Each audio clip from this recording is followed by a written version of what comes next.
श्रीमन्महागणाधिपतये नमः। अथ श्री शिव हरि स्तोत्र। अच्युतोऽस्मि महादेव तव कारुण्यलेशतः, विज्ञानघन एवास्मि शिवोऽस्मि किमतः परम्। न निजं निजवद्भाति अन्तःकरणजृम्भणात्, अन्तःकरणनाशेन संविन्मात्रस्थितो हरिः। संविन्मात्रस्थितश्चाहम् अजोऽस्मि किमतः परम्। व्यतिरिक्तं जडं सर्वं स्वप्नवच्च विनश्यति। रुद्रस्य परमो विष्णुर्विष्णोश्च परमः शिवः। एक एव द्विधा भूतो लोके चरन्ति नित्यशः। शिवाय विष्णुरूपाय विष्णवे शिवरूपिणे, यथान्तरं न पश्यामि तेन तौ दिशतः शिवम्। शिवाय विष्णुरूपाय शिवरूपाय विष्णवे, शिवस्य हृदयं विष्णुं विष्णोश्च हृदयं शिवः। यथा शिवमयो विष्णुः एवं विष्णुमयः शिवः। यथान्तरं न पश्यामि तथा मे स्वस्तिरायुषि। यथान्तरं न भेदः स्युः शिवराघवयोस्तथा। यथा शिवस्तथा विष्णुर्, यथा विष्णुस्तथा शिवः। अन्तरं शिवविष्णोश्च भनागपि न विद्यते। अथ श्री तुलसी स्तोत्र। जगद्धात्री नमस्तुभ्यं विष्णोश्च प्रियवल्लभे। यतो ब्रह्मादयो देवाः सृष्टिस्थित्यन्तकारिणः। नमस्तुलसी कल्याणी, नमो विष्णुप्रिये शुभे। नमो मोक्षप्रदे देवी, नमः सम्पत्प्रदायिके। तुलसी पातु मां नित्यं सर्वापद्भ्योऽपि सर्वदा। कीर्तितापि स्मृता वापि पवित्रयति मानवम्। नमामि शिरसा देवीं तुलसीं विलसत्तनुं। यां दृष्ट्वा पापिनो मर्त्या मुच्यन्ते सर्वकिल्बिषात्। तुलस्या रक्षितं सर्वं जगदेतच्चराचरम्। या विनिहन्ति पापानि दृष्ट्वा वा पापिभिर्नरैः। नमस्तुलस्यतितरां यस्यै बद्धाञ्जलिं कलौ। कलयन्ति सुखं सर्वं स्त्रियो वैश्यास्तथा परे। तुलस्या नापरं किञ्चित् दैवतं जगतीतले। यथा पवित्रितो लोको विष्णुसङ्गेन वैष्णवः। तुलस्याः पल्लवं विष्णोः शिरस्यारोपितं कलौ। आरोपयति सर्वाणि श्रेयांसि वरमस्तके। तुलस्यां सकला देवा वसन्ति सततं यतः। अतस्ताम् अर्चयेल्लोके सर्वान् देवान् समर्चयन्। नमस्तुलसी सर्वज्ञे पुरुषोत्तमवल्लभे। पाहि मां सर्वपापेभ्यः सर्वसम्पत्प्रदायिके। इति स्तोत्रं पुरा गीतं पुण्डरीकेण धीमता। विष्णुमर्चयता नित्यं शोभनैस्तुलसीदलैः। तुलसी श्रीर्महालक्ष्मीर्विद्या विद्या यशस्विनी। धर्म्या धर्मानना देवी, देवी देवमनः प्रिया। लक्ष्मी प्रिय सखी देवी, द्यौर्भूमिरचलाचला। षोडशैतानि नामानि तुलस्याः कीर्तयन्नरः। लभते सुतरां भक्ति मन्ते विष्णुपदं लभेत् तुलसी भूर्महालक्ष्मीः पद्मिनी श्रीर्हरिप्रिया तुलसी श्रीसखिशुभे पापहारिणि पुण्यदे नमस्ते नारदनुते नारायण मनः प्रिये। अथ श्री शालिग्राम स्तोत्रम्। अस्य श्री शालिग्राम स्तोत्रमन्त्रस्य श्रीभगवान् ऋषिः श्रीनारायणो देवता अनुष्टुप् छन्दः श्रीशालिग्राम स्तोत्रमन्त्र जपे विनियोगः। युधिष्ठिर उवाच श्रीदेव देव देवेश देवतार्चनमुत्तमम् तत्सर्वं श्रोतुमिच्छामि ब्रूहि मे पुरुषोत्तम। श्रीभगवानुवाच गण्डक्यां चोत्तरे तीरे गिरिराजस्य दक्षिणे 10 योजन विस्तीर्णा महाक्षेत्रवसुन्धरा शालिग्रामो भवेद्देवो देवी द्वारावती भवेत् उभयोः सङ्गमो यत्र मुक्तिस्तत्र न संशयः। शालिग्रामशिला यत्र यत्र द्वारावती शिला उभयोः सङ्गमो यत्र मुक्तिस्तत्र न संशयः। आजन्मकृतपापानां प्रायश्चित्तं य इच्छति शालिग्रामशिलावारि पापहारि नमोऽस्तुते। अकालमृत्युहरणं सर्वव्याधिविनाशनं विष्णोः पादोदकं पीत्वा शिरसा धारयाम्यहं। शङ्खमध्ये स्थितं तोयं भ्रामितं केशवोपरि अङ्गलग्नं मनुष्याणां ब्रह्महत्यादिकं दहेत्। स्नानोदकं पिबेन्नित्यं चक्राङ्कितशिलोद्भवं प्रक्षाल्य शुद्धं तत्तोयं ब्रह्महत्यां व्यपोहति। अग्निष्टोमसहस्राणि वाजपेयशतानि च सम्यक् फलमवाप्नोति विष्णोर्नैवेद्यभक्षणात्। नैवेद्ययुक्तां तुलसीं च मिश्रितां विशेषतः पादजलेन विष्णोः योष्णाति नित्यं पुरतो मुरारिः प्राप्नोति यज्ञायुतकोटिपुण्यं। खण्डिता स्फुटिता भिन्ना वह्नि दग्धा तथैव च शालिग्रामशिला यत्र तत्र दोषो न विद्यते। न मन्त्रः पूजनं नैव न तीर्थं न च भावना न स्तुतिर्नोपचारश्च शालिग्रामशिलार्चने। ब्रह्महत्यादिकं पापं मनोवाक्कायसम्भवं शीघ्रं नश्यति तत्सर्वं शालिग्रामशिलार्चनात्। नानावर्णमयं चैव नानाभोगेन वेष्टितं तथा वरप्रसादेन लक्ष्मीकान्तं वदाम्यहं। नारायणोद्भवो देवश्चक्रमध्ये च कर्मणा तथा वरप्रसादेन लक्ष्मीकान्तं वदाम्यहं।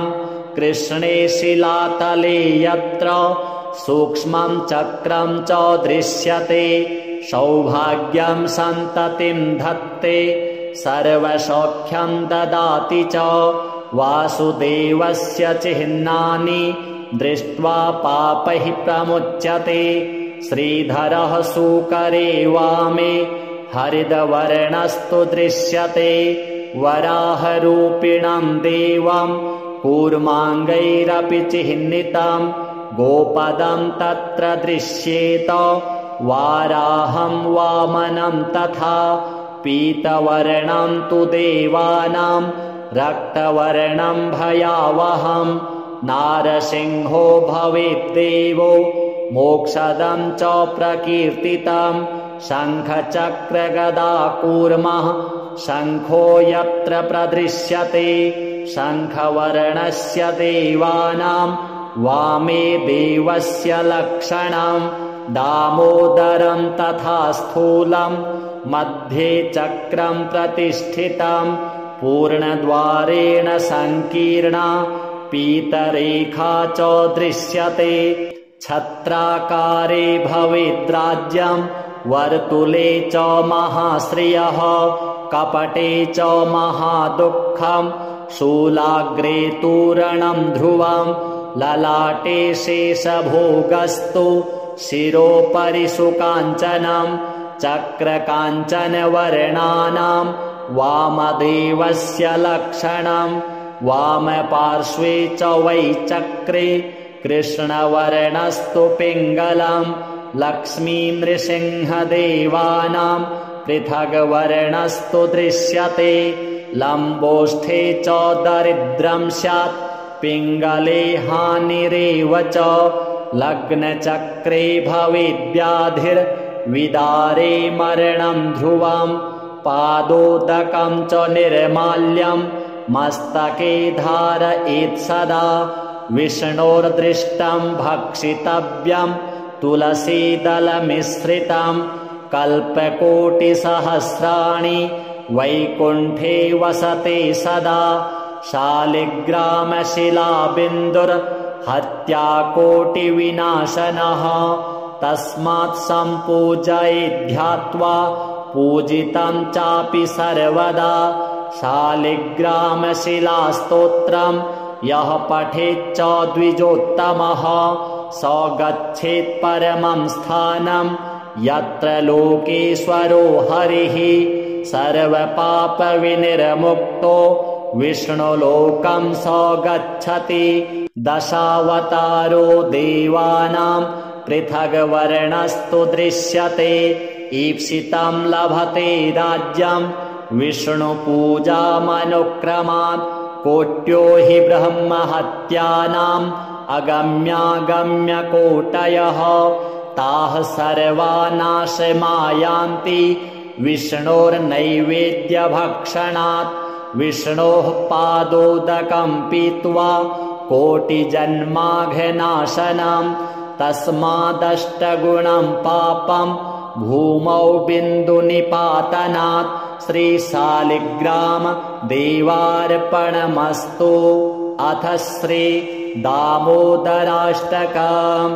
दामोदराय कृष्णाय करे वंशीधराय च उदरे दामबद्धाय बालकृष्णाय ते नमः। उलूखलेन सम्बद्ध उदरेऽपि च बन्धनं मुक्तिदाता स्वयं बद्ध अन्यान् लोकान् विमुक्तये यमलार्जुनयोत्पाट्य नलकूवरमुक्तये मणिग्रीवाय मोक्षं च ददन्तं तं नमाम्यहं रिङ्गयं च समागच्छन् नङ्गणे यशोदाग्रतः पालायन परं देवं दामोदरं नमाम्यहम्। उलूखलोपर्यारुह्य नवनीतं च भुञ्जयन् मर्कटान्नपि दत्तं तं बालकृष्णं नमाम्यहम्। दधिभाण्डं खण्डयित्वा पलायित्वा गतोऽन्यतः नवनीतं चौरकं तं दामोदरं नमाम्यहम्। दामोदरेति नामस्तु लोकान्मुक्तिप्रदायकं तेन तं संस्मरेन्नित्यं भवबन्धविमुक्तये यशोदायष्टिकां धृत्वा भीषयन्ती भयापहं भयभीताय कृष्णाय दामोदराय ते नमः। दामोदराष्टकं नित्यं ये पठन्ति नरा भुवि ते भवबन्धनिर्मुक्ता यान्ति तं परमं पदम्। श्रीदामोदर देवार्पणमस्तु। अच्युतोऽस्मि महादेव तव कारुण्यलेशतः विज्ञानघन एवास्मि शिवोऽस्मि किमतः परं न निजं निजवद्भाति अन्तःकरणजृम्भणात् अन्तःकरणनाशेन संविन्मात्रस्थितो हरिः संविन्मात्रस्थितश्चाहम् अजोऽस्मि किमतः परं व्यतिरिक्तं जडं सर्वं स्वप्नवच्च विनश्यति रुद्रस्य परमो विष्णुर्विष्णोश्च परमः शिवः एक एव द्विधा भूतो लोके चरन्ति नित्यशः शिवाय विष्णुरूपाय विष्णवे शिवरूपिणे यथान्तरं न पश्यामि तेन तौ दिशतः शिवां शिवाय विष्णुरूपाय शिवरूपाय विष्णवे शिवस्य हृदयं विष्णुं विष्णोश्च हृदयं शिवः यथा शिवमयो विष्णुः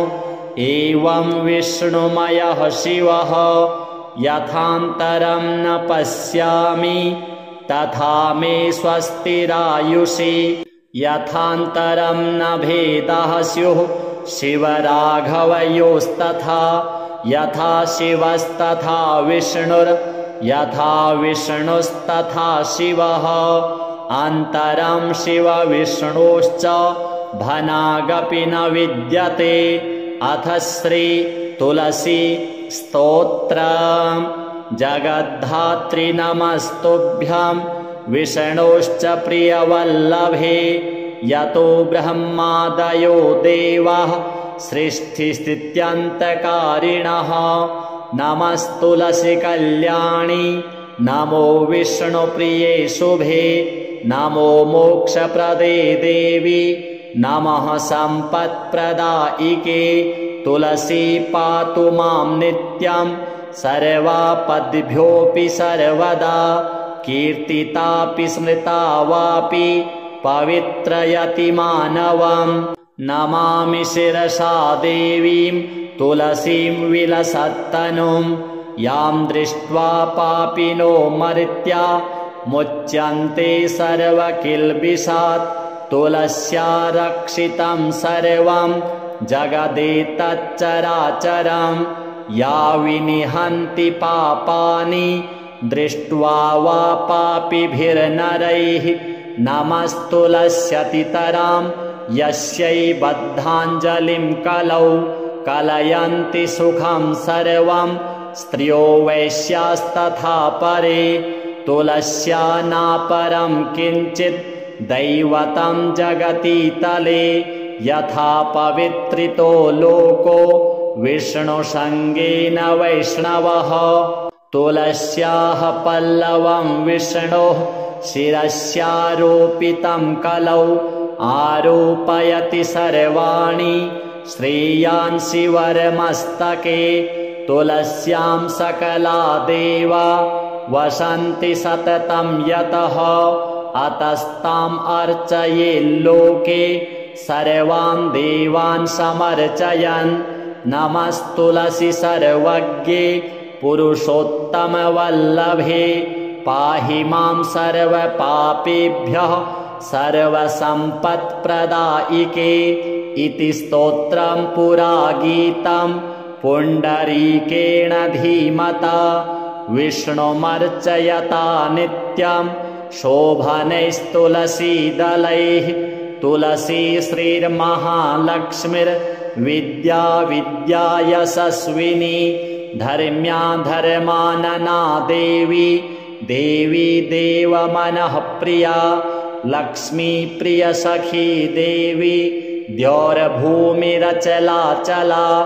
षोडशैतानि नामानि तुलस्याः कीर्तयन्नरः लभते सुतरां भक्ति मन्ते विष्णुपदं लभेत् तुलसी भूर्महालक्ष्मीः पद्मिनी श्रीर्हरिप्रिया तुलसी श्री सखी शुभे पापहारिणि पुण्यदे नमस्ते नारदनुते नारायण मनः प्रिये अथ श्री शालिग्राम स्तोत्रम्। अस्य श्री शालिग्राम स्तोत्रमन्त्रस्य श्रीभगवान् ऋषिः श्रीनारायणो देवता अनुष्टुप् छन्दः श्रीशालिग्राम स्तोत्रमन्त्र जपे विनियोगः। युधिष्ठिर उवाच श्रीदेवदेव देवेश देवतार्चनमुत्तमं तत्सर्वं श्रोतुमिच्छामि ब्रूहि मे पुरुषोत्तम। श्रीभगवानुवाच गण्डक्यां चोत्तरे तीरे गिरिराजस्य दक्षिणे 10 योजनविस्तीर्णा महाक्षेत्रवसुन्धरा शालिग्रामो भवेद्देवो देवी द्वारावती भवेत् उभयोः सङ्गमो यत्र मुक्तिस्तत्र न संशयः। शालिग्रामशिला यत्र द्वारावती शिला उभयोः सङ्गमो यत्र मुक्तिस्तत्र न संशयः। आजन्मकृतपापानां प्रायश्चित्तं य इच्छति शालिग्रामशिलावारि पापहारि नमोऽस्तुते। अकालमृत्युहरणं सर्वव्याधिविनाशनं विष्णोः पादोदकं पीत्वा शिरसा धारयाम्यहं। शङ्खमध्ये स्थितं तोयं भ्रामितं केशवोपरि अङ्गलग्नं मनुष्याणां ब्रह्महत्यादिकं दहेत्। स्नानोदकं पिबेन्नित्यं चक्राङ्कितशिलोद्भवं प्रक्षाल्य शुद्धं तत्तोयं ब्रह्महत्यां व्यपोहति। अग्निष्टोमसहस्राणि वाजपेयशतानि च सम्यक् फलमवाप्नोति विष्णोर्नैवेद्यभक्षणात्। नैवेद्ययुक्तां तुलसीं च मिश्रितां विशेषतः पादजलेन विष्णोः योष्णाति नित्यं पुरतो मुरारिः प्राप्नोति यज्ञायुतकोटिपुण्यं। खण्डिता स्फुटिता भिन्ना वह्नि दग्धा तथैव च शालिग्रामशिला यत्र तत्र दोषो न विद्यते। न मन्त्रः पूजनं नैव न तीर्थं न च भावना न स्तुतिर्नोपचारश्च शालिग्रामशिलार्चने। ब्रह्महत्यादिकं पापं मनोवाक्कायसम्भवं शीघ्रं नश्यति तत्सर्वं शालिग्रामशिलार्चनात्। नानावर्णमयं चैव नानाभोगेन वेष्टितं तथा वरप्रसादेन लक्ष्मीकान्तं वदाम्यहं। नारायणोद्भवो देवश्चक्रमध्ये च कर्मणा तथा वरप्रसादेन लक्ष्मीकान्तं वदाम्यहं। कृष्णे शिलातले यत्र सूक्ष्मं चक्रं च दृश्यते सौभाग्यं सन्ततिं धत्ते सर्वसौख्यं ददाति च। वासुदेवस्य चिह्नानि दृष्ट्वा पापैः प्रमुच्यते। श्रीधरः सूकरे वामे हरिद्वर्णस्तु दृश्यते। वराहरूपिणं देवं कूर्माङ्गैरपि चिह्नितं गोपदं तत्र दृश्येत। वाराहं वामनं तथा पीतवर्णं तु देवानां रक्तवर्णं भयावहं। नारसिंहो भवेद्देवो मोक्षदं च प्रकीर्तितं। शङ्खचक्रगदाकूर्मः शङ्खो यत्र प्रदृश्यते शङ्खवर्णस्य देवानां वामे देवस्य लक्षणं। दामोदरं तथा स्थूलं मध्ये चक्रं प्रतिष्ठितं पूर्णद्वारेण संकीर्णा पीतरेखा च दृश्यते।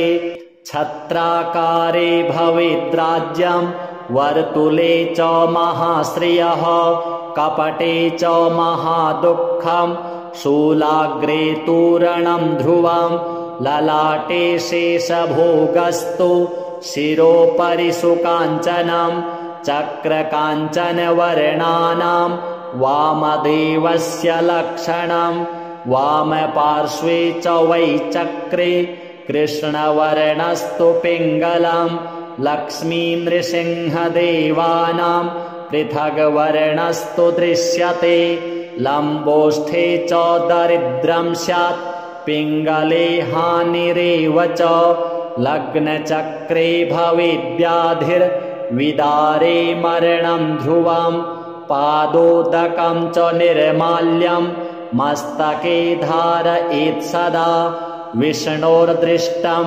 भक्षितव्यं तुलसीदलमिश्रितं कल्पकोटिसहस्राणि वैकुण्ठे वसते सदा शालिग्रामशिलाबिन्दुर्हत्याकोटिविनाशनः तस्मात् सम्पूजयेद्ध्यात्वा पूजितं चापि सर्वदा शालिग्रामशिलास्तोत्रं यः पठेच्च द्विजोत्तमः स गच्छेत् परमं स्थानं यत्र लोकेश्वरो हरिः सर्वपापविनिर्मुक्तो विष्णुलोकं स गच्छति दशावतारो देवानां पृथग्वर्णस्तु दृश्यते ईप्सितं लभते राज्यं विष्णुपूजामनुक्रमात् कोट्यो हि ब्रह्महत्यानाम्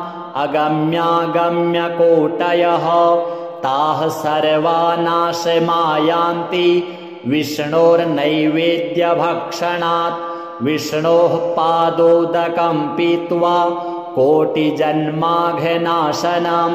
तस्मादष्टगुणं पापं भूमौ बिन्दुनिपातनात् श्रीशालिग्राम देवार्पणमस्तु।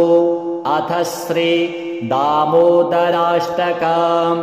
दामोदराय कृष्णाय करे वंशीधराय च उदरे दामबद्धाय बालकृष्णाय ते नमः। उलूखलेन सम्बद्ध उदरेऽपि च बन्धनं मुक्तिदाता स्वयं बद्ध अन्यान् लोकान् विमुक्तये यमलार्जुनयोत्पाट्य नलकूवरमुक्तये मणिग्रीवाय मोक्षं च ददन्तं तं नमाम्यहं।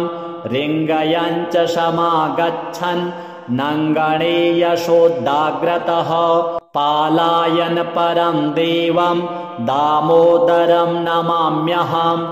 उलूखलोपर्यारुह्य नवनीतं च भुञ्जयन् मर्कटान्नपि दत्तं तं बालकृष्णं नमाम्यहम्। दधिभाण्डं खण्डयित्वा पलायित्वा गतोऽन्यतः नवनीतं चौरकं तं दामोदरं नमाम्यहम्। दामोदरेति नामस्तु लोकान्मुक्तिप्रदायकं तेन तं संस्मरेन्नित्यं भवबन्धविमुक्तये। यशोदायष्टिकां धृत्वा भीषयन्ती भयापहं भयभीताय कृष्णाय दामोदराय ते नमः। दामोदराष्टकं नित्यं ये पठन्ति नरा भुवि ते भवबन्धनिर्मुक्ता यान्ति तं परमं पदम्। श्रीदामोदर देवार्पणमस्तु। अच्युतोऽस्मि महादेव तव कारुण्यलेशतः विज्ञानघन एवास्मि शिवोऽस्मि किमतः परं न निजं निजवद्भाति अन्तःकरणजृम्भणात् अन्तःकरणनाशेन संविन्मात्रस्थितो हरिः संविन्मात्रस्थितश्चाहम् अजोऽस्मि किमतः परं व्यतिरिक्तं जडं सर्वं स्वप्नवच्च विनश्यति। रुद्रस्य परमो विष्णुर्विष्णोश्च परमः शिवः। एक एव द्विधा भूतो लोके चरन्ति नित्यशः। शिवाय विष्णुरूपाय विष्णवे शिवरूपिणे यथान्तरं न पश्यामि तेन तौ दिशतः शिवां। शिवाय विष्णुरूपाय शिवरूपाय विष्णवे शिवस्य हृदयं विष्णुं विष्णोश्च हृदयं शिवः। यथा शिवमयो विष्णुः एवं विष्णुमयः शिवः। यथान्तरं न पश्यामि तथा मे स्वस्तिरायुषि। यथान्तरं न भेदः स्युः शिवराघवयोस्तथा। यथा शिवस्तथा विष्णुर्यथा विष्णुस्तथा शिवः। अन्तरं शिवविष्णोश्च भनागपि न विद्यते। अथ श्री तुलसी स्तोत्रम्। जगद्धात्री नमस्तुभ्यं विष्णोश्च प्रियवल्लभे। यतो ब्रह्मादयो देवाः सृष्टिस्थित्यन्तकारिणः। नमस्तुलसी कल्याणी नमो विष्णुप्रिये शुभे।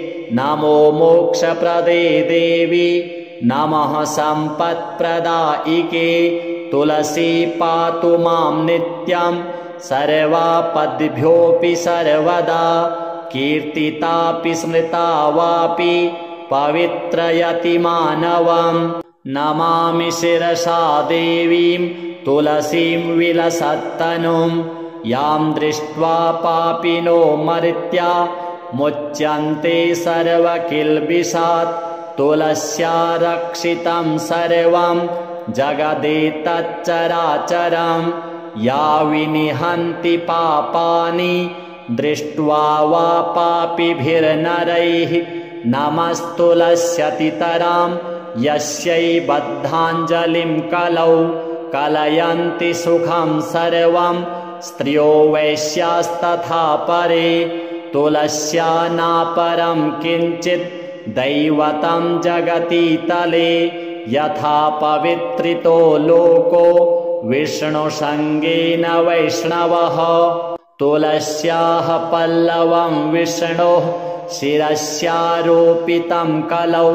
आरोपयति सर्वाणि श्रेयांसि वरमस्तके। तुलस्यां सकला देवा वसन्ति सततं यतः। अतस्ताम् अर्चयेल्लोके सर्वान् देवान् समर्चयन्। नमस्तुलसी सर्वज्ञे पुरुषोत्तमवल्लभे। पाहि मां सर्वपापेभ्यः सर्वसम्पत्प्रदायिके। इति स्तोत्रं पुरा गीतं पुण्डरीकेण धीमता। विष्णुमर्चयता नित्यं शोभनैस्तुलसीदलैः। तुलसी श्रीर्महालक्ष्मीर्विद्या विद्या यशस्विनी। धर्म्या धर्मानना देवी देवी देवमनः प्रिया। लक्ष्मी प्रिय सखी देवी द्यौर्भूमिरचलाचला। षोडशैतानि नामानि तुलस्याः कीर्तयन्नरः।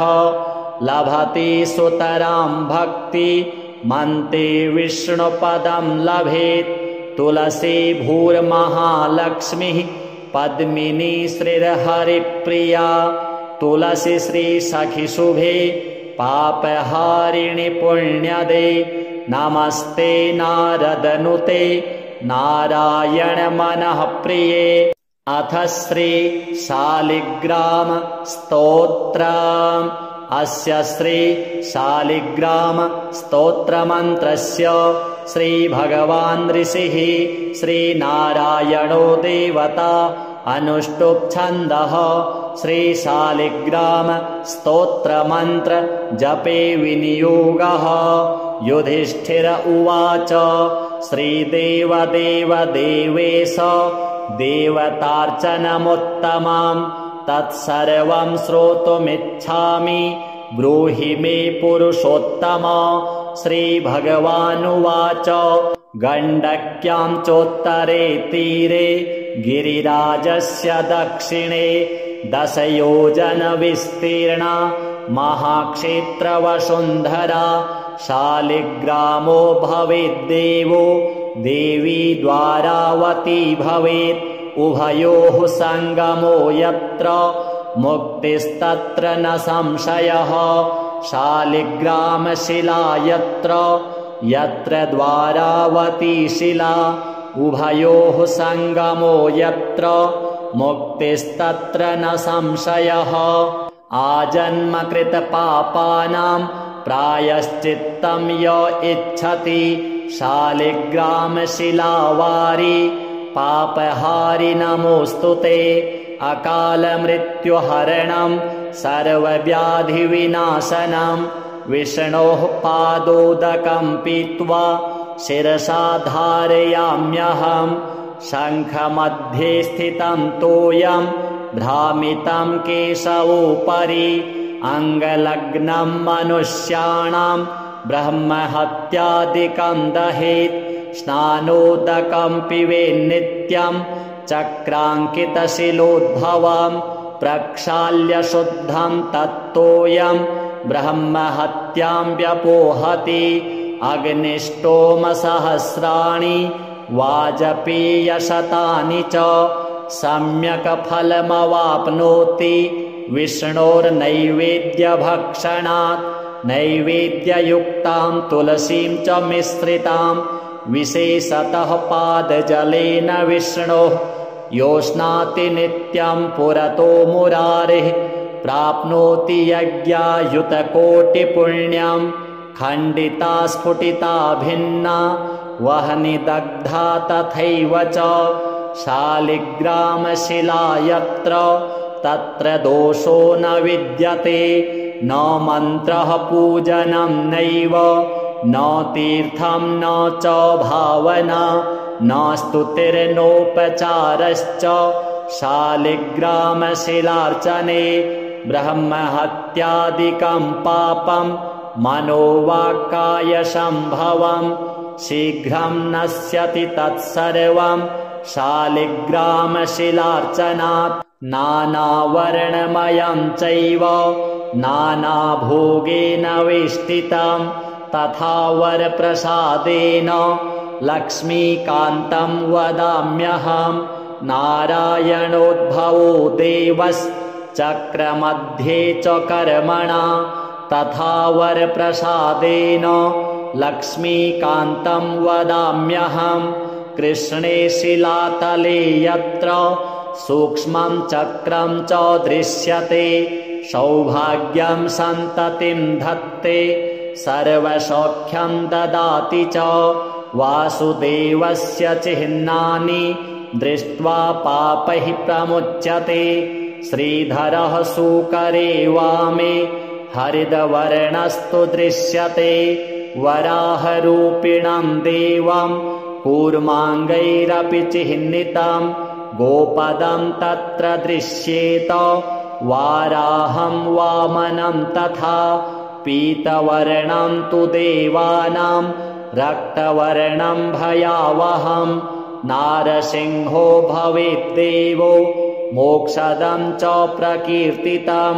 शङ्खचक्रगदाकूर्मः शङ्खो यत्र प्रदृश्यते शङ्खवर्णस्य देवानां वामे देवस्य लक्षणं दामोदरं तथा स्थूलं मध्ये चक्रं प्रतिष्ठितं पूर्णद्वारेण सङ्कीर्णा पीतरेखा च दृश्यते छत्राकारे भवेद्राज्यं वर्तुले च महाश्रियः कपटे च महादुःखं शूलाग्रे तूरणं ध्रुवं ललाटे शेषभोगस्तु शिरोपरि सुकाञ्चनं चक्रकाञ्चनवर्णानां वामदेवस्य लक्षणम् वामपार्श्वे च वै चक्रे कृष्णवर्णस्तु पिङ्गलम् लक्ष्मीनृसिंहदेवानां पृथग्वर्णस्तु दृश्यते लम्बोष्ठे च दरिद्रं स्यात् पिङ्गले हानिरेव च लग्नचक्रे भवेद्व्याधिर्विदारे मरणं ध्रुवं पादोदकं च निर्माल्यं मस्तके धारयेत् सदा विष्णोर्दृष्टं भक्षितव्यं तुलसीदलमिश्रितं कल्पकोटिसहस्राणि वैकुण्ठे वसते सदा शालिग्रामशिलाबिन्दुर्हत्याकोटिविनाशनः तस्मात् सम्पूजयेद्ध्यात्वा पूजितं चापि सर्वदा शालिग्रामशिलास्तोत्रं यः पठेच्च द्विजोत्तमः स गच्छेत् परमं स्थानं यत्र लोकेश्वरो हरिः सर्वपापविनिर्मुक्तो विष्णुलोकं स गच्छति दशावतारो देवानां पृथग्वर्णस्तु दृश्यते ईप्सितं लभते राज्यं विष्णुपूजामनुक्रमात् कोट्यो हि ब्रह्महत्यानाम् अगम्यागम्यकोटयः ताः सर्वा नाशमायान्ति विष्णोर्नैवेद्यभक्षणात् विष्णोः पादोदकं पीत्वा कोटिजन्माघनाशनं तस्मादष्टगुणं पापं भूमौ बिन्दुनिपातनात् श्रीशालिग्राम देवार्पणमस्तु। अथ श्री दामोदराष्टकम्। दामोदराय कृष्णाय करे वंशीधराय च उदरे दामबद्धाय बालकृष्णाय ते नमः। उलूखलेन सम्बद्ध उदरेऽपि च बन्धनं मुक्तिदाता स्वयं बद्ध अन्यान् लोकान् विमुक्तये यमलार्जुनयोत्पाट्य नलकूवरमुक्तये मणिग्रीवाय मोक्षं च ददन्तं तं नमाम्यहं रिङ्गयं च समागच्छन् नङ्गणे यशोदाग्रतः पालायन परं देवं दामोदरं नमाम्यहम्।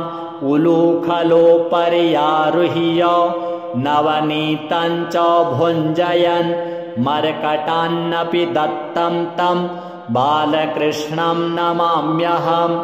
दधिभाण्डं खण्डयित्वा पलायित्वा गतोऽन्यतः नवनीतं चौरकं तं दामोदरं नमाम्यहम्। दामोदरेति नामस्तु लोकान्मुक्तिप्रदायकं तेन तं संस्मरेन्नित्यं भवबन्धविमुक्तये यशोदायष्टिकां धृत्वा भीषयन्ती भयापहं भयभीताय कृष्णाय दामोदराय ते नमः। दामोदराष्टकं नित्यं ये पठन्ति नरा भुवि ते भवबन्धनिर्मुक्ता यान्ति तं परमं पदम्। श्रीदामोदर देवार्पणमस्तु। अच्युतोऽस्मि महादेव तव कारुण्यलेशतः विज्ञानघन एवास्मि शिवोऽस्मि किमतः परं न निजं निजवद्भाति अन्तःकरणजृम्भणात् अन्तःकरणनाशेन संविन्मात्रस्थितो हरिः संविन्मात्रस्थितश्चाहम् अजोऽस्मि किमतः परं व्यतिरिक्तं जडं सर्वं स्वप्नवच्च विनश्यति रुद्रस्य परमो विष्णुर्विष्णोश्च परमः शिवः एक एव द्विधा भूतो लोके चरन्ति नित्यशः शिवाय विष्णुरूपाय विष्णवे शिवरूपिणे यथान्तरं न पश्यामि तेन तौ दिशतः शिवां शिवाय विष्णुरूपाय शिवरूपाय विष्णवे शिवस्य हृदयं विष्णुं विष्णोश्च हृदयं शिवः यथा शिवमयो विष्णुः एवं विष्णुमयः शिवः यथान्तरं न पश्यामि तथा मे स्वस्तिरायुषि यथान्तरं न भेदः स्युः शिवराघवयोस्तथा यथा शिवस्तथा विष्णुर् यथा विष्णुस्तथा शिवः अन्तरं शिवविष्णोश्च भनागपि न विद्यते। अथ श्री तुलसी स्तोत्रम्। जगद्धात्री नमस्तुभ्यं विष्णोश्च प्रियवल्लभे यतो ब्रह्मादयो देवाः सृष्टिस्थित्यन्तकारिणः नमस्तुलसी कल्याणी नमो विष्णुप्रिये शुभे नमो मोक्षप्रदे देवी नमः सम्पत्प्रदायिके तुलसी पातु मां नित्यं सर्वापद्भ्योऽपि सर्वदा कीर्तितापि स्मृता वापि पवित्रयति मानवम् नमामि शिरसा देवीं तुलसीं विलसत्तनुं यां दृष्ट्वा पापिनो मर्त्या मुच्यन्ते सर्वकिल्बिषात् तुलस्या रक्षितं सर्वं जगदेतच्चराचरं या विनिहन्ति पापानि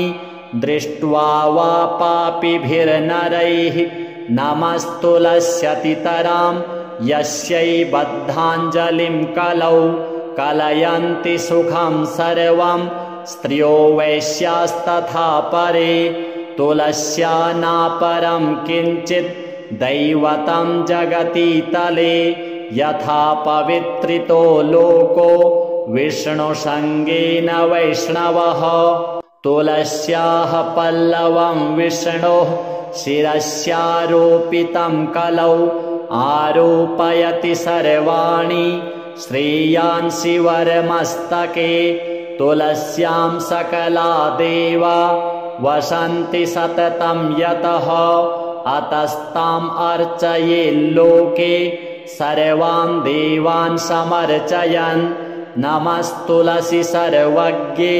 पुरुषोत्तमवल्लभे पाहि मां सर्वपापेभ्यः सर्वसम्पत्प्रदायिके इति स्तोत्रं पुरा गीतं पुण्डरीकेण धीमता विष्णुमर्चयता नित्यं शोभनैस्तुलसीदलैः तुलसी श्रीर्महालक्ष्मीर्विद्या विद्या यशस्विनी धर्म्या धर्मानना देवी देवी देवमनः प्रिया लक्ष्मी प्रियसखी देवी द्यौर्भूमिरचलाचला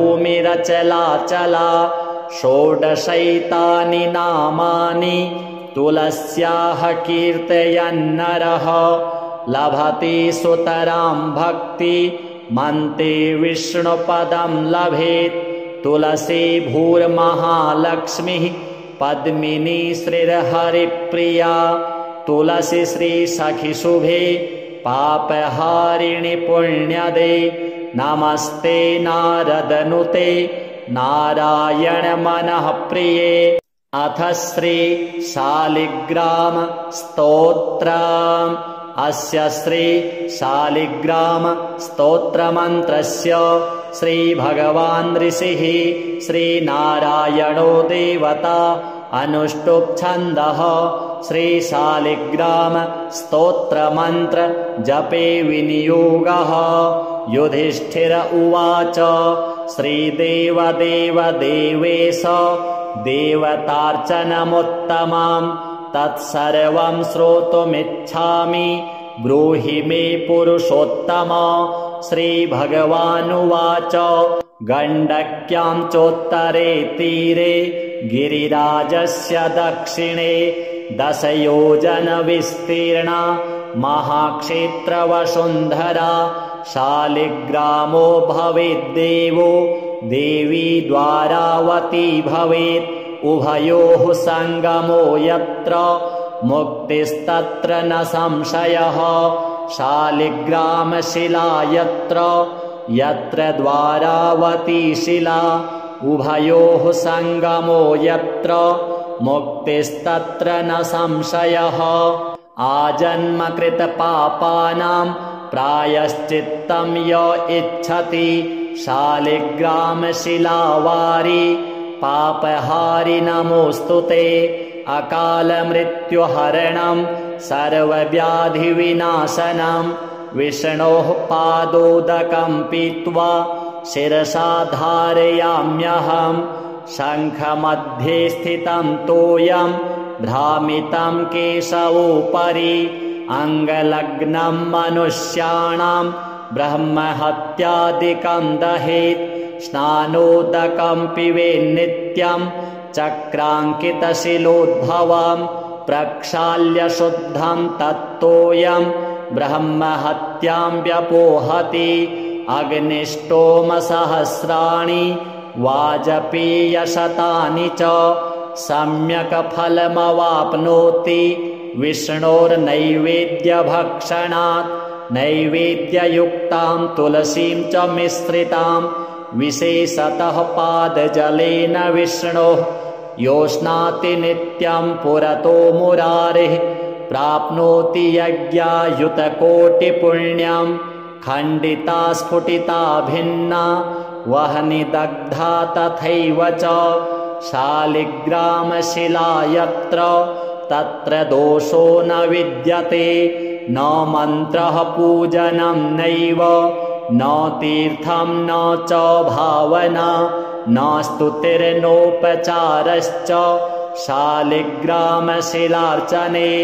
ब्रह्महत्यादिकं पापं मनोवाक्कायसम्भवं शीघ्रं नश्यति तत्सर्वं शालिग्रामशिलार्चनात् नानावर्णमयं चैव नानाभोगेन वेष्टितं तथा वरप्रसादेन लक्ष्मीकान्तं वदाम्यहं नारायणोद्भवो देवश्चक्रमध्ये च कर्मणा तथा वरप्रसादेन लक्ष्मीकान्तं वदाम्यहं कृष्णे शिलातले यत्र सूक्ष्मं चक्रं च दृश्यते सौभाग्यं सन्ततिं धत्ते सर्वसौख्यं ददाति च वासुदेवस्य चिह्नानि दृष्ट्वा पापैः प्रमुच्यते श्रीधरः सूकरे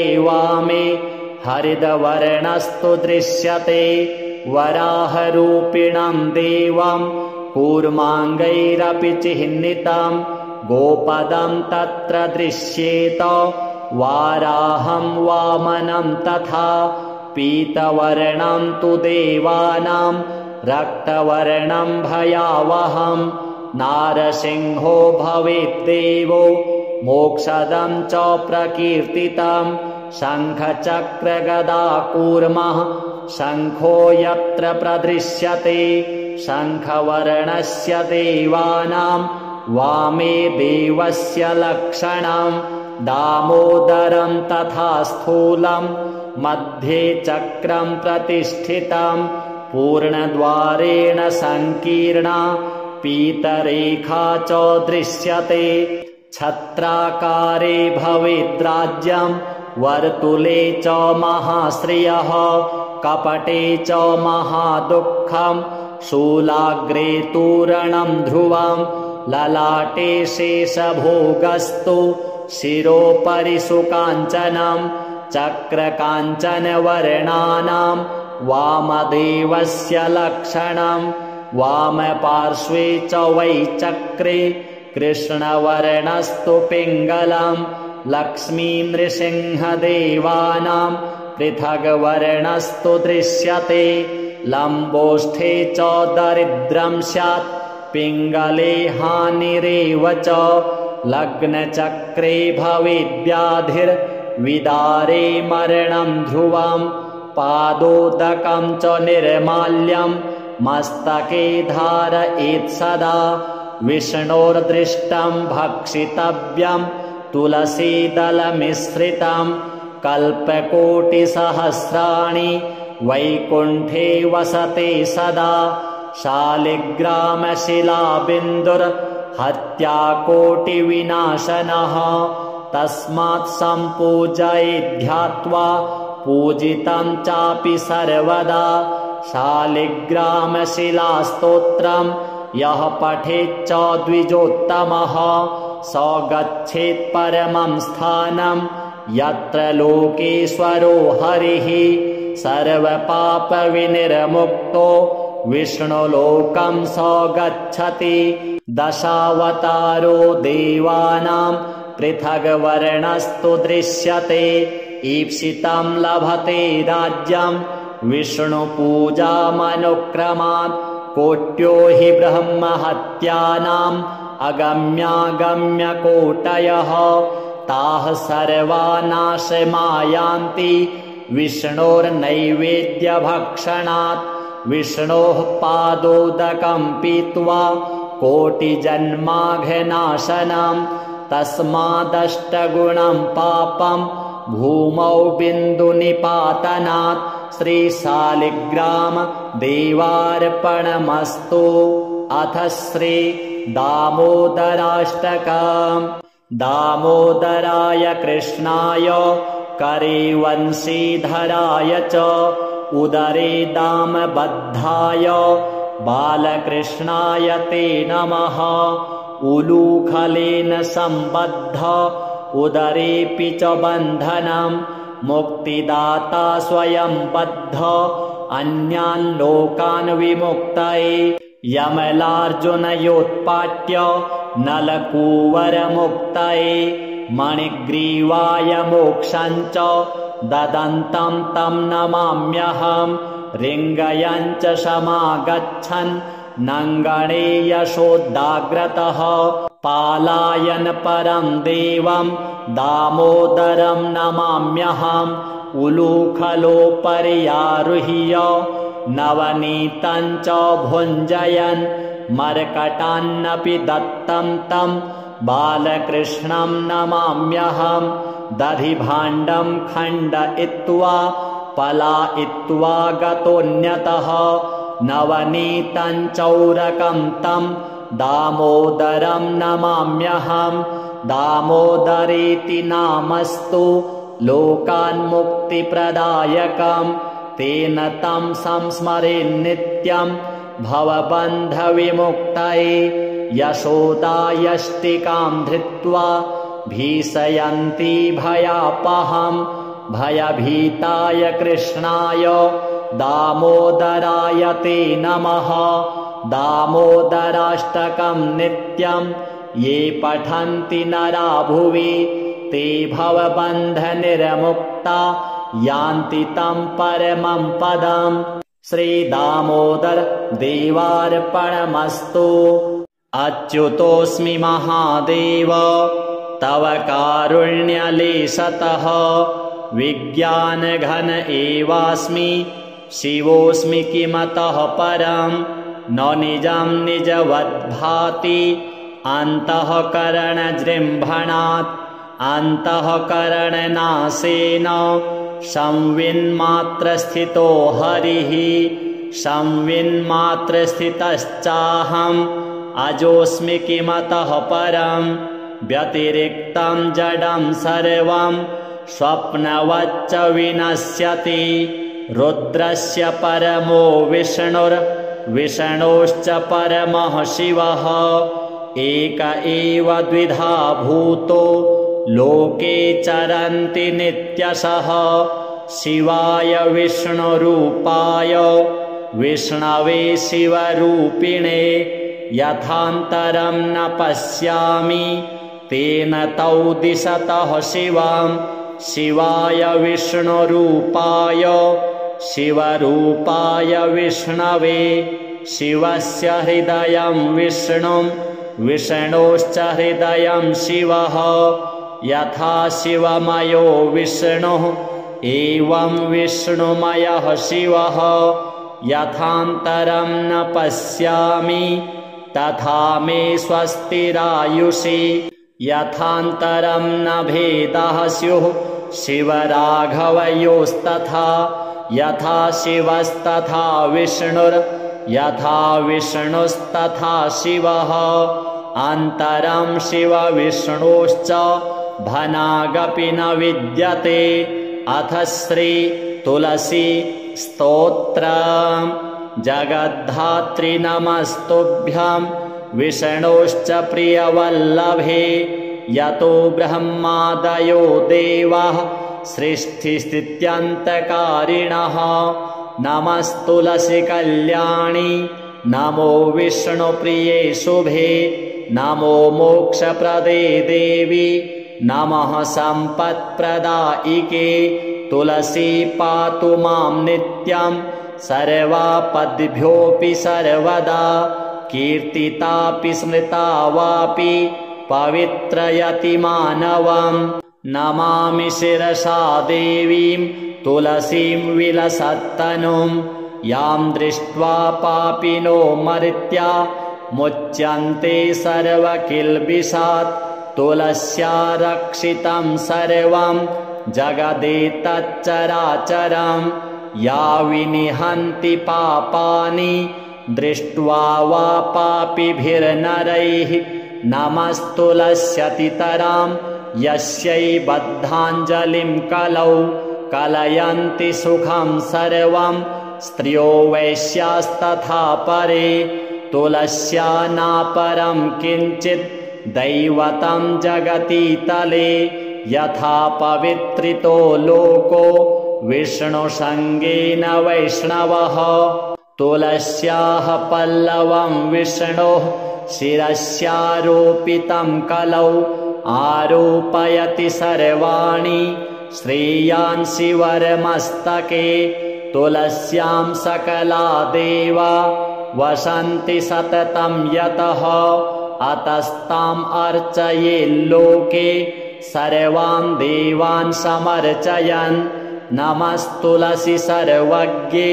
पुरुषोत्तमवल्लभे पाहि मां सर्वपापेभ्यः सर्वसम्पत्प्रदायिके इति स्तोत्रं पुरा गीतं पुण्डरीकेण धीमता विष्णुमर्चयता नित्यं शोभनैस्तुलसीदलैः तुलसी श्रीर्महालक्ष्मीर्विद्या विद्या यशस्विनी धर्म्या धर्मानना देवी देवी देवमनः प्रिया लक्ष्मी प्रिय सखी देवी द्यौर्भूमिरचलाचला षोडशैतानि नामानि तुलस्याः कीर्तयन्नरः लभते सुतरां भक्ति मन्ते विष्णुपदं लभेत् तुलसी भूर्महालक्ष्मीः पद्मिनी श्रीर्हरिप्रिया तुलसी श्रीसखि शुभे पापहारिणि पुण्यदे नमस्ते नारदनुते नारायण मनः प्रिये। अथ श्री शालिग्राम स्तोत्रम्। अस्य श्री शालिग्राम स्तोत्रमन्त्रस्य श्रीभगवान् ऋषिः श्रीनारायणो देवता अनुष्टुप् छन्दः श्रीशालिग्राम स्तोत्रमन्त्र जपे विनियोगः। युधिष्ठिर उवाच श्रीदेवदेव देवेश देवतार्चनमुत्तमं तत्सर्वं श्रोतुमिच्छामि ब्रूहि मे पुरुषोत्तम। श्रीभगवानुवाच गण्डक्यां चोत्तरे तीरे गिरिराजस्य दक्षिणे 10 योजनविस्तीर्णा महाक्षेत्रवसुन्धरा शालिग्रामो भवेद्देवो देवी द्वारावती भवेत् उभयोः सङ्गमो यत्र मुक्तिस्तत्र न संशयः। शालिग्रामशिला यत्र यत्र द्वारावती शिला उभयोः सङ्गमो यत्र मुक्तिस्तत्र न संशयः। आजन्मकृतपापानां प्रायश्चित्तं य इच्छति शालिग्रामशिलावारि पापहारि नमोऽस्तु ते। अकालमृत्युहरणं सर्वव्याधिविनाशनं विष्णोः पादोदकं पीत्वा शिरसा धारयाम्यहम्। शङ्खमध्ये स्थितं तोयं भ्रामितं केशवोपरि अङ्गलग्नं मनुष्याणां ब्रह्महत्यादिकं दहेत्। स्नानोदकं पिबेन्नित्यं चक्राङ्कितशिलोद्भवं प्रक्षाल्य शुद्धं तत्तोयं ब्रह्महत्यां व्यपोहति। अग्निष्टोमसहस्राणि वाजपेयशतानि च सम्यक् फलमवाप्नोति विष्णोर्नैवेद्यभक्षणात्। नैवेद्ययुक्तां तुलसीं च मिश्रितां विशेषतः पादजलेन विष्णोः योष्णाति नित्यं पुरतो मुरारिः प्राप्नोति यज्ञायुतकोटिपुण्यं। खण्डिता स्फुटिता भिन्ना वह्नि दग्धा तथैव च शालिग्रामशिला यत्र तत्र दोषो न विद्यते। न मन्त्रः पूजनं नैव न तीर्थं न च भावना न स्तुतिर्नोपचारश्च शालिग्रामशिलार्चने। ब्रह्महत्यादिकं पापं मनोवाक्कायसम्भवं शीघ्रं नश्यति तत्सर्वं शालिग्रामशिलार्चनात्। नानावर्णमयं चैव नानाभोगेन वेष्टितं तथा वरप्रसादेन लक्ष्मीकान्तं वदाम्यहम्। नारायणोद्भवो देवश्चक्रमध्ये च कर्मणा तथा वरप्रसादेन लक्ष्मीकान्तं वदाम्यहम्। कृष्णे शिलातले यत्र सूक्ष्मं चक्रं च दृश्यते सौभाग्यं सन्ततिं धत्ते सर्वसौख्यं ददाति च। वासुदेवस्य चिह्नानि दृष्ट्वा पापैः प्रमुच्यते। श्रीधरः सूकरे वामे हरिद्वर्णस्तु दृश्यते। वराहरूपिणं देवं कूर्माङ्गैरपि चिह्नितं गोपदं तत्र दृश्येत। वाराहं वामनं तथा पीतवर्णं तु देवानां रक्तवर्णं भयावहं। नारसिंहो भवेद्देवो मोक्षदं च प्रकीर्तितं। शङ्खचक्रगदाकूर्मः शङ्खो यत्र प्रदृश्यते शङ्खवर्णस्य देवानां वामे देवस्य लक्षणं। दामोदरं तथा स्थूलं मध्ये चक्रं प्रतिष्ठितं पूर्णद्वारेण सङ्कीर्णा पीतरेखा च दृश्यते। छत्राकारे भवेद्राज्यं वर्तुले च महाश्रियः कपटे च महादुःखं शूलाग्रे तूरणं ध्रुवं ललाटे शेषभोगस्तु शिरोपरि सुकाञ्चनं चक्रकाञ्चनवर्णानां वामदेवस्य लक्षणं। वामपार्श्वे च वै चक्रे कृष्णवर्णस्तु पिङ्गलं लक्ष्मी नृसिंहदेवानां पृथग्वर्णस्तु दृश्यते। लम्बोष्ठे च दरिद्रं स्यात् पिङ्गले हानिरेव च। लग्नचक्रे भवेद्व्याधिर्विदारे मरणं ध्रुवं पादोदकं च निर्माल्यं मस्तके धारयेत् सदा विष्णोर्दृष्टं भक्षितव्यं तुलसीदलमिश्रितं कल्पकोटिसहस्राणि वैकुण्ठे वसते सदा शालिग्रामशिलाबिन्दुर्हत्याकोटिविनाशनः तस्मात् सम्पूजयेद्ध्यात्वा पूजितं चापि सर्वदा शालिग्रामशिलास्तोत्रं यः पठेच्च द्विजोत्तमः स गच्छेत् परमं स्थानं यत्र लोकेश्वरो हरिः सर्वपापविनिर्मुक्तो विष्णुलोकं स गच्छति दशावतारो देवानां पृथग्वर्णस्तु दृश्यते ईप्सितं लभते राज्यं विष्णुपूजामनुक्रमात् कोट्यो हि ब्रह्महत्यानाम् अगम्यागम्यकोटयः ताः सर्वा नाशमायान्ति विष्णोर्नैवेद्यभक्षणात् विष्णोः पादोदकं पीत्वा कोटिजन्माघनाशनं तस्मादष्टगुणं पापं भूमौ बिन्दुनिपातनात् श्रीशालिग्राम देवार्पणमस्तु। अथ श्री दामोदराष्टकम्। दामोदराय कृष्णाय करे वंशीधराय च उदरे दामबद्धाय बालकृष्णाय ते नमः।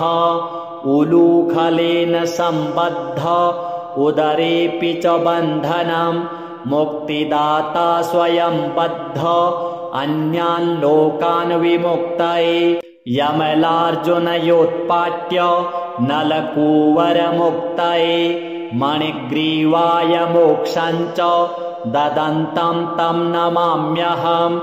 रिङ्गयं च समागच्छन् नङ्गणे यशोदाग्रतः पालायन परं देवं दामोदरं नमाम्यहम्। उलूखलोपर्यारुह्य नवनीतं च भुञ्जयन् मर्कटान्नपि दत्तं तं बालकृष्णं नमाम्यहम्। दधिभाण्डं खण्डयित्वा पलायित्वा गतोऽन्यतः नवनीतं चौरकं तं दामोदरं नमाम्यहम्। दामोदरेति नामस्तु लोकान्मुक्तिप्रदायकम् तेन तं संस्मरेन्नित्यं भवबन्धविमुक्तये। यशोदायष्टिकां धृत्वा भीषयन्ती भयापहम् भयभीताय कृष्णाय दामोदराय ते नमः। दामोदराष्टकं नित्यं ये पठन्ति नरा भुवि ते भवबन्धनिर्मुक्ता यान्ति तं परमं पदम्। श्रीदामोदर देवार्पणमस्तु।